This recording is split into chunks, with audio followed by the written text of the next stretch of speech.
En fait, à la base, je m'entraînais avec des amis et forcément j'ai programmé pour moi. Quand je dis pour moi, c'était pour mon profil. Donc pas forcément par rapport à mes points forts et mes points faibles, mais par rapport à ma demande de temps, mon niveau d'investissement, des choses comme ça. Et naturellement, dans la boxe dans laquelle je travaillais à l'époque, j'ai des amis qui m'ont suivi là-dedans. Ça a duré, je dirais, 2 ans où c'était sur un format Google Drive et juste je leur passais à eux.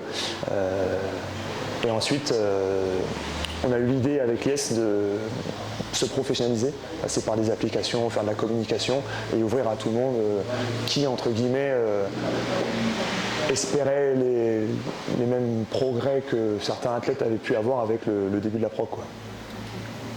T'as toujours été coach? J'étais déjà coach avant de faire la programmation, coach de CrossFit classique, on va dire. Mais à côté, déjà, je faisais un petit peu de compétition, j'étais intéressé par ça. Et comme je disais tout à l'heure, les WOD c'est très très bien pour apprendre les mouvements, pour être encadré. Après, pour les personnes qui espèrent passer un palier supérieur, il va falloir compléter avec certains exercices ou certains types d'entraînement qu'on malheureusement on ne peut pas faire dans un WOD à cause du nombre de personnes, à cause de la limite de temps ou des problématiques comme ça. Voilà, à 12, voilà. Donc c'était pour toucher un petit peu plus le compétiteur, soit en devenir, ou soit déjà là, mais qui avait des faiblesses dans certains aspects du fitness. Pourquoi Hybrid Theory? Alors, Hybrid Theory, c'est déjà le nom d'un album de Linkin Park que j'aime beaucoup. Et déjà à l'époque, quand je dis à l'époque, là le CrossFit ça a évolué pas mal, dans le bon sens, mais en 2015 c'était très no pain no gain, tu fais des WOD et si tu fais du curl t'es viré de la salle. J'exagère un petit peu mais c'était quand même pas loin de ça. Donc là au niveau de la science de l'entraînement ça a beaucoup évolué et moi ça fait plusieurs années que je me suis rendu compte qu'il y avait un problème.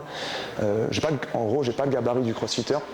C'est-à-dire que si je suis limité en HSPU, c'est pas en faisant de HSPU que je vais progresser. Okay. Et donc de ce fait-là, je me suis pas mal documenté, renseigné, formé et j'ai incorporé une grosse partie de renfort dans mes entraînements. Aujourd'hui c'est la norme et c'est comme ça partout et tant mieux. Ça évite beaucoup de blessures qu'à l'époque il y avait, ça évite beaucoup de stagnation aussi. Mais en 2018-2019, c'était pas autant répandu. Donc j'ai eu l'idée de nous appeler ça hybride parce que c'était certes des metcons, de l'entraînement fonctionnel, du cardio, de l'intensité, mais également prendre le temps de faire des skills, faire du renforcement, du bodybuilding aussi à certains moments de la saison classique. Et quels étaient tes objectifs en créant cette prog? L'objectif de la prog Hybrid Theory, c'est de proposer une prog compétitive pour des personnes de niveau inter à RX qui ont à peu près 1h30, 5 fois par semaine à donner pour pouvoir progresser et peut-être passer soit de niveau inter à niveau RX ou soit combler des points faibles qui pouvaient par exemple bloquer en RX ou choses comme ça. Et toi en tant que compétiteur, ça t'aide aussi à te développer? Tu fais plus de compétition, t'en fais encore un petit peu? J'en fais encore un petit peu, j'en fais beaucoup moins qu'avant, j'ai moins le temps. J'essaie de garder quelques grosses échéances dans l'année, rien que pour la motivation. Et aussi moi je défends le fait de pratiquer ce qu'on donne.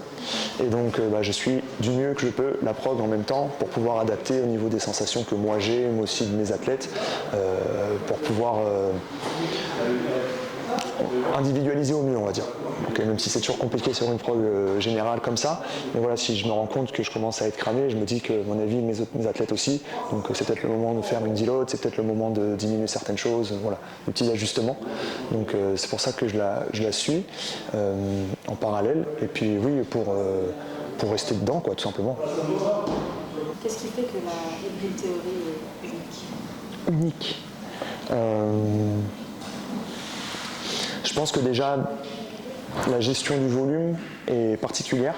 Je ne suis pas un défenseur du volume à outrance, j'aime pas trop ça. Donc c'est pour ça que aussi un des arguments c'est le temps. Parce que faire un entraînement avec 8 parties, forcément tout le monde ne peut pas le faire. Un papa, quelqu'un qui travaille énormément, choses comme ça. Donc déjà le volume est plus adapté à monsieur, madame, tout le monde.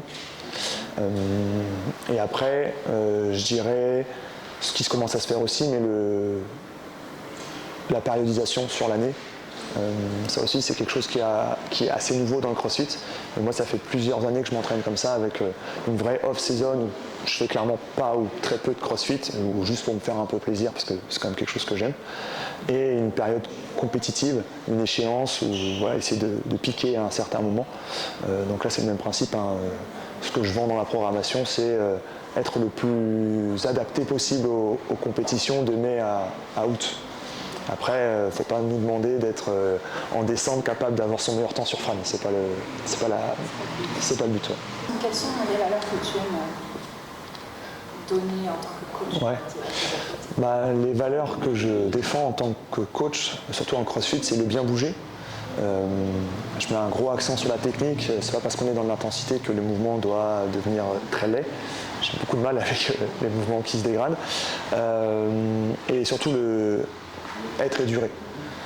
L'objectif, c'est d'être en forme et de faire des compétitions, mais si c'est pour qu'à 35 ans on ne puisse pas porter son enfant, c'est pas forcément le but.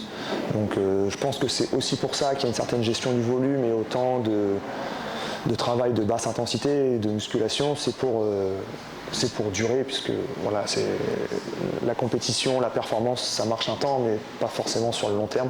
Donc j'essaie de trouver le juste milieu entre les deux, se faire plaisir et performer, mais le faire sur le long terme et en bonne santé, quoi.